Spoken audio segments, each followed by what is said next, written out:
Hi everyone and welcome back to the Migrant Hope channel. I'm your host Charlene Assam and welcome back to the second video of 2020. So happy new year for those of you who haven't watched my first video, which I think you probably should go do that right now. But happy new year. I'm your host and I'm back and we are back for 2020. 2020 is the year of a lot of action. We're changing a lot of things around and doing things which are going to be much more beneficial, which will create intentional choices. So thank you guys again for tuning in. In this video, we're going to be focusing on money habits that you should incorporate into your life in 2020. So I hope that you take heed to this and you guys learn something. Be sure to like, share and subscribe, and thank you. See you in the video. So guys, I think the first thing is, oh guys, by the way, did you guys notice in most of my videos from last year I actually was standing up, but this year I was like, no, I want to be sitting down. I want to be more comfortable and have conversation like we're just gisting on the regular if I gist day. But in any case, I think yeah, so let's just jump into the video because right now I'm rambling. In any case, so we're going to be talking about money habits, right? But I think before we even get into the money habits, which I've kind of worked through to be able to pass across the messages, you need to be in the right mindset, because the first thing is, regardless of how much you may change, you may want to change like your money habits, regardless of how much you may want to do better for yourself, if your mind is not in the right place, you're not going to be able to function well. And we all know this, whether it's exercise that you need, whether you're just going through a very tough time, difficult time, whatever the case may be, but your mind needs to be in the right place. And especially because we're talking about financial wealth in this space, you need to create your mind, or you need to build your mind in the sense of like have a mentality of wealth rather than a mentality of poverty. Because if you have a mentality of poverty is tied to scarcity, and scarcity just means that you do a lot of things which are very impulsive, which is against what the whole action of building wealth is all about. So make sure that your mind is in the right place, because that's very important. Without further ado, the first thing that you want to incorporate, the first habit that I think will be very essential as we go into the new year, is learn to pay yourself first.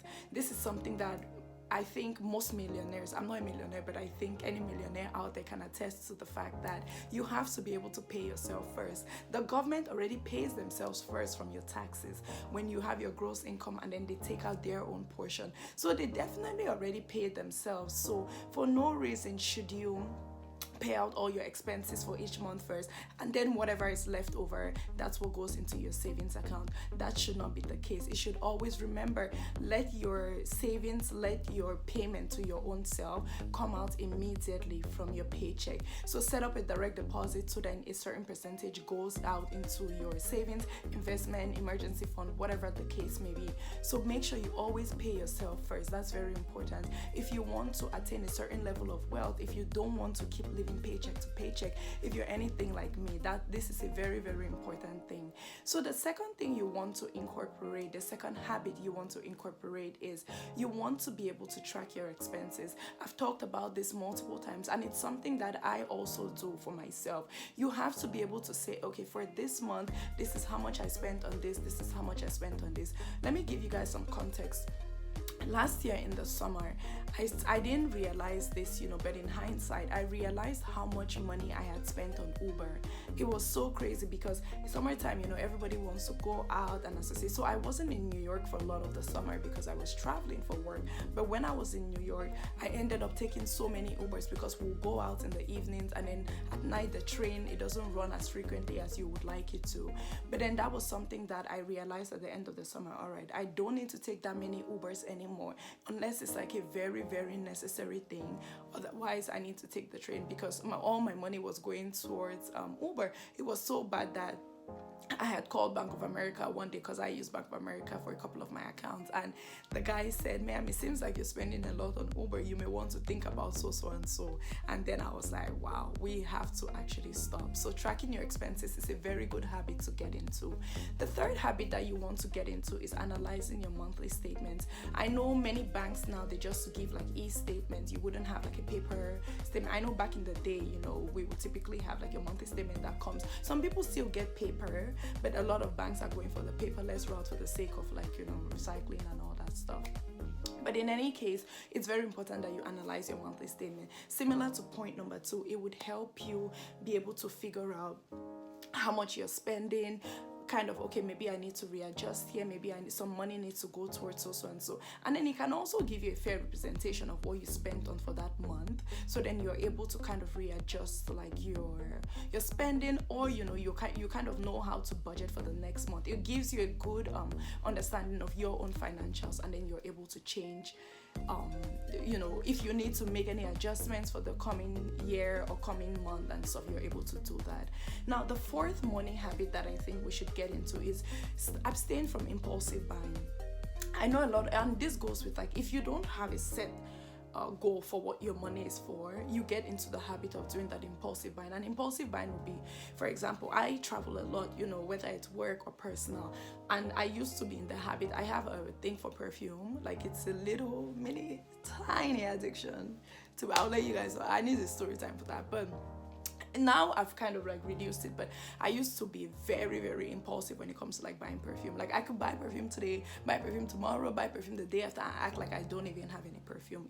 There was one point that I had almost like 10 bottles just sitting there, and I use all of them, but I just love it.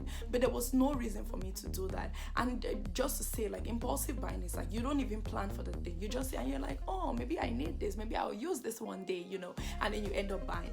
That would make you go broke very easily. So we want to abstain from impulsive buying. If you don't plan for something, don't buy it. Now, I'm not saying that, you know, it's not good to treat yourself.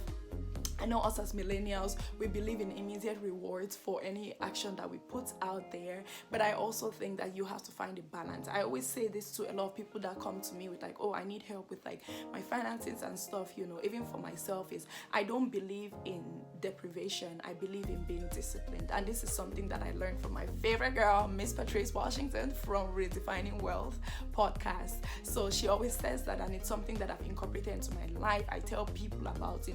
You just have to be disciplined about what you're doing. You don't necessarily have to deprive yourself of the good things in life. And the last and final thing is, the last money habit that you want to get into is always prioritize what you have to spend for that month. Now, if you guys know me, you've talked about this. I do not believe in budgets. I don't have a budget. I don't, I track my expenses and so forth and so on, but I do not believe in budgets. And the reason I don't believe in budgets is because I have a very, my life is very spontaneous, to say the least. So it's very like, you know, like it could change like that.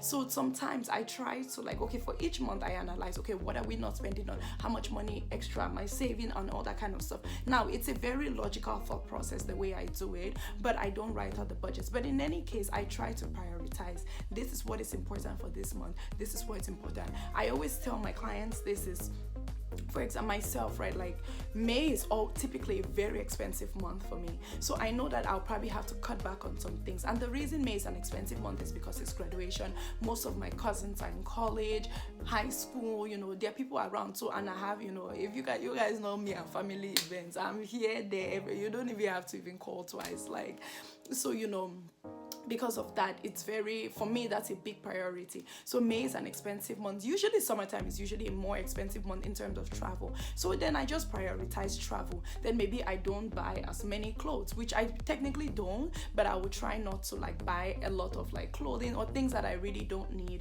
I would not go out to brunch as much as I would, because I know that I'm traveling in a couple of weeks or probably the next day. Usually these days, like the other day, I literally had a party on Saturday. I flew out on Sunday morning at 5 a.m. So, you know, it's just one of those things that like once you prioritize, then it's easier for you to be able to kind of figure out what works and what doesn't work. Anyways, guys, I just have those 5 tips for you guys, and I hope that this helps in some way, shape, or form. Thank you so much for all the support. We are above 200 subscribers, which is great, but we are going to get higher and higher this year by God's grace. Thank you guys so much, and I really appreciate everybody tuning in, all the support, all the love, and I thank you guys. Make sure to share this video and make sure to subscribe so then you know when I have a new video or any new alerts. Thank you so much and have a good day. Bye.